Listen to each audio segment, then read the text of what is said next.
अच्छा, तो कल हमने देखा था कि आपके pi radians equals to 180 degree थे।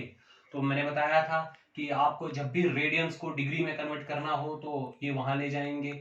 तो 1 radian equals to 180 degree by पाई।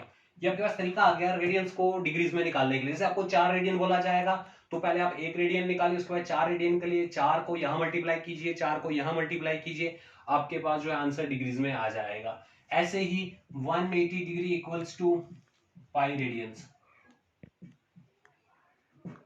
तो 1 degree equals to pi by 180 radians. जब आपको डिग्री को रेडियंस में चेंज करना होगा तो आपको ये इस्तेमाल करना पड़ेगा 1 degree equals to pi by 180 radians. और हमने एक चीज पढ़ी थी कि आपका थीटा जो है इन टर्म्स ऑफ जब रेडियन बात करते हैं तो theta equals to L by R होता है। तो आ जाते हैं अब हम क्वेश्चन नंबर 3 पे। कहता है फाइंड द रेडियस। आपको रेडियस निकालना है जिसमें आपके पास आपका सेंट्रल एंगल जो दे रखा है थीटा दे रखा है 60 डिग्री, और आपके पास दे रखा है आर्क ऑफ लेंथ यानी कि एल दे रखा है 37.4, और पाई का इस्तेमाल करने के लिए बोला गया है 22/7।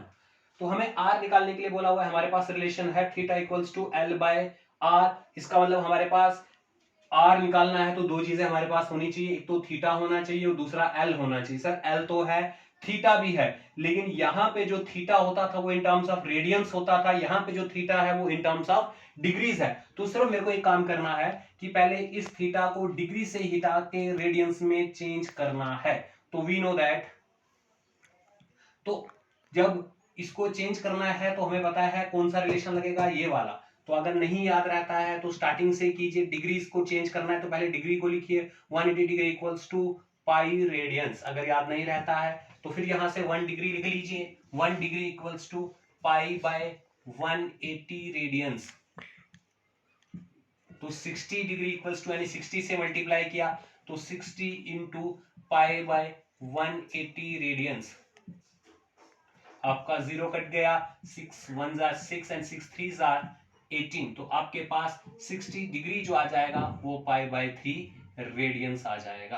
अब मुझे वी नो दैट, हमें पता है कि आपका जो थीटा होता है वो एल बाय आर होता है। तो हमें निकालना क्या है, हमें आर निकालने के लिए बोल रहा है। तो आर किसके बराबर हो जाएगा, आर को मैं इस साइड ले आऊंगा तो ये हो जाएगा एल बाय थीटा। डाल दीजिए वैल्यूज आपके पास जो जो हैं। एल की वैल्यू मेरे पास है 37.4, थीटा की वैल्यू मेरे पास है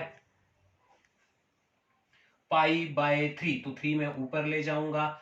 अब मुझे पता है कि मेरा पाई जो है वो मेरे को गिवन था 22/7, तो इसका भी 7 ऊपर आ जाएगा, इसका 3 यहां आ गया।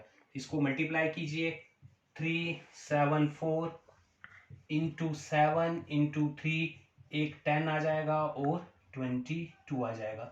तो 2 11 जार 22, 2 1 जार 2, 2 8 जार 16 और 2 7 जार 14। फिर हम देखेंगे 11 1 जार 11, 11 1 जार 11 और 7 जार, ये हो गया आपके पास 7 इंटू 7 इंटू 3 डिवाइडेड बाय 10। हूं 17 इंटू 7 इंटू 3 डिवाइडेड बाय 10 है, तो मैं इसको मल्टीप्लाई कर लेता हूं। ये मेरे पास आ जाएगा 357 डिवाइडेड बाय 10। 10 की जगह एक पॉइंट लग जाएगा। आपके पास सारा ये सेंटीमीटर में चल रहा है, 35.7 सेंटीमीटर। नंबर एग्जांपल का क्वेश्चन है, वॉच इज 1.57 सेंटीमीटर लॉन्ग। आपके पास एक वॉच है जिसका मिनट हैंड जो है वो 1.5 सेंटीमीटर लॉन्ग है। तो आपको पता है यहाँ 12 1 2 3 4 5 6 7 8 9 10 और 11, यानी कि आपको पता है यहाँ से यहाँ ट्रेवल करेगी तो 5 मिनट्स होंगे। तो कम से कम एटलीस्ट इसको इतना ट्रेवल करना है 40 मिनट्स। 40 मिनट्स का जो चक्कर है वो कंप्लीट करने के लिए। हमें ये भी पता है कि एक चक्कर जो होगा, जब मिनट हैंड आपका चलेगा तो एक चक्कर 12 से लेकर 12 तक कंप्लीट होगा और यहां तक जो एंगल बनता है वो कंप्लीट एंगल बनता है, जिसको हम 360 डिग्री बोलते हैं। लेकिन अभी जो मेरे पास 360 डिग्री का एंगल मेरे पास कब बन रहा है, जब मैं 60 मिनट्स तक इस मिनट हैंड को मूव करूंगा, तो ये जो है वो मेरा 360 डिग्री का एंगल बनेगा। तो 40 मिनट्स में ये रोटेशन कितनी होगी, 40 मिनट्स की रोटेशन पहले हम लोग निकाल लेंगे।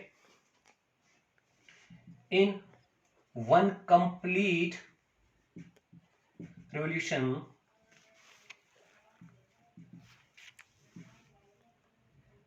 that is 60 minutes,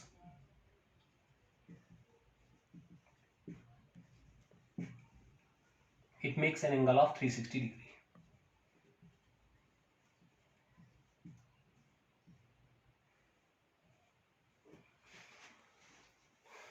तो 40 मिनट्स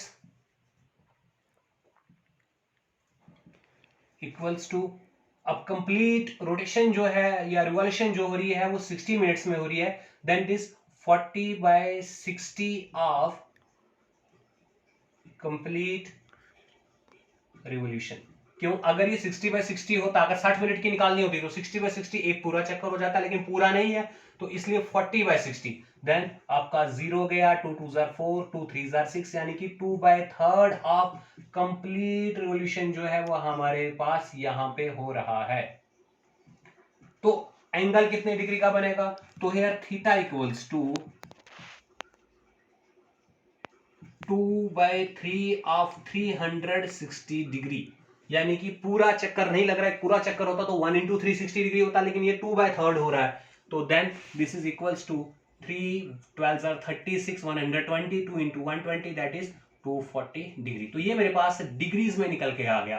लेकिन जो क्वेश्चन मुझे पूछा गया है वो है कि how for does it move in 40 minutes, यानी कि ये जो टिप है ये यहां से जब मूव करना स्टार्ट होगी तो 40 मिनट्स में ये कहां तक पहुंचेगी, यानी कि मुझे यहां पे जो निकालने के लिए बोला गया है वो है L, लेंथ ऑफ आर्क, और R तो मुझे ऑलरेडी गिवन है, थीटा है लेकिन डिग्रीज में है, तो इसके लिए मुझे आपको पता है थीटा इक्वल्स टू L/R का इस्तेमाल करना है, जिसमें मुझे लेंथ निकालने के लिए बोला गया है। R मेरे पास गिवन है, थीटा गिवन है जो हमने निकाला है, लेकिन इन टर्म्स ऑफ डिग्रीज निकाला, लेकिन इसके लिए मेरा थीटा जो है वो इन टर्म्स ऑफ रेडियंस होना चाहिए। तो सबसे पहले मैं थीटा को रेडियंस में चेंज करूंगा, तो उसके लिए मैंने आपको बताया था हम इसका इस्तेमाल करेंगे, क्योंकि डिग्रीज को रेडियन में चेंज करना है। तो वी नो दैट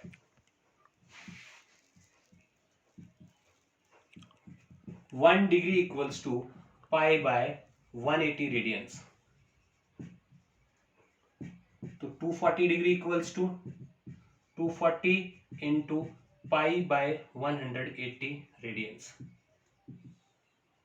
ये आपका 0 0 गया, 6 3 18, 6 4 24, that is equals to 4π/3 radiance.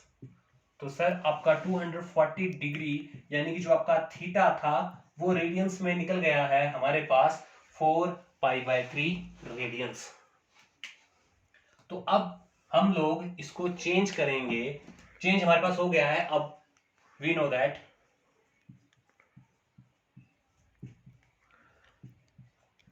Theta equals to L/R, हमें L निकालने के लिए कहा गया है, तो R इधर आ जाएगा तो ये R थीटा हो जाएगा, तो L equals to R theta.